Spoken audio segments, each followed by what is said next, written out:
બારડોલીના પ્રજાપતિ સમાજની વાડી ખાતે દક્ષિણ ગુજરાતના બ્યુટિશિયન સેમિનાર અને સ્પર્ધાનું આયોજન કરવામાં આવ્યું હતું. સુરત જિલ્લાના ગામડાઓની મહિલાઓ આગળ વધી બ્યુટી ઇન્ડસ્ટ્રીમાં પોતાનું નામ આગળ વધારે અને પોતાના વ્યવસાયમાં પ્રગતિના પંથે આગળ વધે તે આશય સાથે આજરોજ કાર્યક્રમનું આયોજન કરવામાં આવ્યું હતું. મહેંદી અને મેકઅપની સ્પર્ધામાં કુલ 47 જેટલી મહિલાઓએ ભાગ લીધો હતો. યોજાયેલ કાર્યક્રમમાં તમામ બ્યુટિશિયનને ટ્રોફી આપી પ્રોત્સાહિત કરવામાં આવ્યા. મહેંદી સ્પર્ધામાં ચૌધરી પીનલ અને પટેલ નીતિન, મેકઅપ સ્પર્ધામાં નેહા કંસારિયા અને હર્ષિતા બેન નિર્ણાયક તરીકે હાજર રહી તમામ બ્યુટિશિયનને પ્રોત્સાહિત કરવાની સાથે માર્ગદર્શન પણ પૂરું પાડ્યું. તહેવારોના સમયમાં કઈ રીતે મેકઅપ કરી શકાય, કેવો મેકઅપ કરવો જોઈએ તે તમામ માહિતી આ સેમિનારમાં આપવામાં આવી હતી. મારું નામ નેહા કંસારા છે અને હું નવસારીથી છું. મારું નવસારીની અંદર નેહાસ બ્યુટી નામનું સલોન છે અને નેહાસ એકેડેમી હું રન કરું છું, જ્યાં આગળ હરેક ડિપ્લોમાના કોર્સીસ કરાવું છું. Hair dressing diploma, makeup diploma, hair styling diploma અને નેલ્સ, આ રીતે બ્રાઇડલ એક્સપર્ટ કોર્સીસ બધું જ હું કરાવતી છું. અને આજે જે અહીંયા બારડોલીની અંદર સેમિનારનું આયોજન થયું છે એ એક લુક એન્ડ લર્ન સેમિનાર છે, જેના દ્વારા અત્યારનું જનરેશન, જે અપકમિંગ જનરેશન છે, એને ઘણી બધી હિન્ટ્સ, ઘણી બધી ટેકનિક્સ એના થ્રુ પોતાના કેરિયરને અપડેટ કરવાના ચાન્સ મળશે. અને એના માટે આજે અમે અહીંયા આગળ મેકઅપનો સેમિનાર છે, હેર સ્ટાઇલિંગ સેમિનાર છે અને હેર ડ્રેસિંગ, જે અત્યારના ટ્રેન્ડિંગ મેકઅપ્સ છે, અત્યારના ટ્રેન્ડિંગ સ્ટાઇલિંગ છે અને plus hair styling in the sense કે હેર ડ્રેસિંગ. આજે કલરફુલ હેર રાખો, કટિંગ માટે તમે જાત જાતની ટેકનિક્સ અપનાવો કે નવા લુક્સ જનરેટ કરો.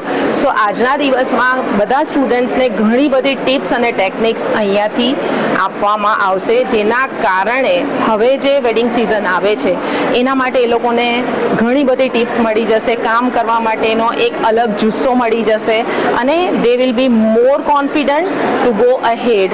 અને સાથે સાથે અમે બ્રાઇડલ કોમ્પિટિશન અને મહેંદી કોમ્પિટિશન રાખી છે.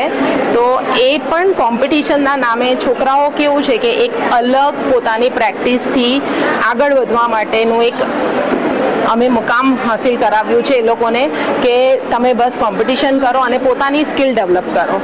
આગળ જતાં એ લોકોને જ ઘણા ફાયદા રહેશે. અને આ રીતે અમારો એક પર્પઝ જ એ છે કે look and learn seminar with competition અલગ અલગ ઇન્ટિરિયરમાં જઈને કરીશું, જેના કારણે અલગ અલગ એરિયાના લોકો અપડેટ થશે.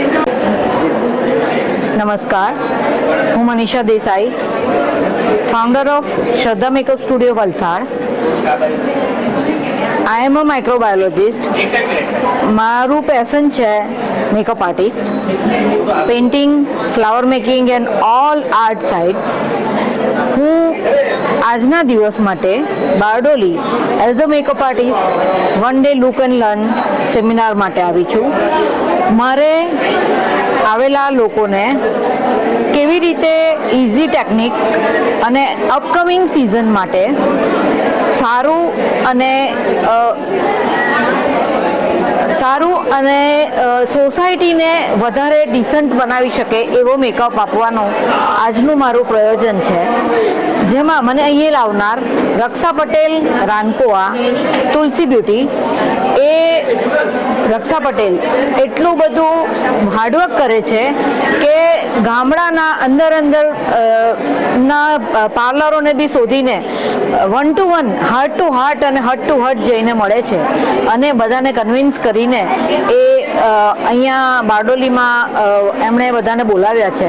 તો મારો એક મોટો એમ રહેશે કે ટ્રાઇબલ એરિયાના કે નાનામાં નાના બ્યુટિશિયન ઓછામાં ઓછી પ્રોડક્ટે, ઓછામાં ઓછા ખર્ચે આપણા સમાજને સારી બ્યુટી પ્રોવાઈડ કરી શકે, એના માટેનો મારો પૂરો પ્રયત્ન રહેશે.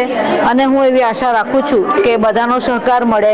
અને મારું મેઇન હેતુ એવું છે કે આજે 34 યર્સના એક્સપિરિયન્સ પછી કે વધારામાં વધારે ન્યૂડ મેકઅપ અને સમાજને એક એવું કહેવામાં આવે છે કે ઘણી જગ્યાએ એવું કહેવામાં આવે છે કે ઓરિજિનલ હોઈએ છીએ આપણે, તેના કરતાં મેકઅપમાં બહુ ખરાબ દેખાઈએ છીએ. તો મારે એ ઓરિજિનાલિટીને જ એન્હાન્સ કરવાની છે, એવો મેકઅપ મારે બતાવવો છે.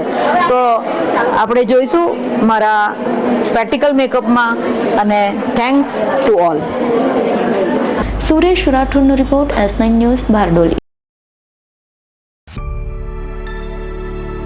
અમારી તમામ માહિતીથી અપડેટ રહેવા માટે જોડાયેલા રહો S9 ન્યૂઝ સાથે.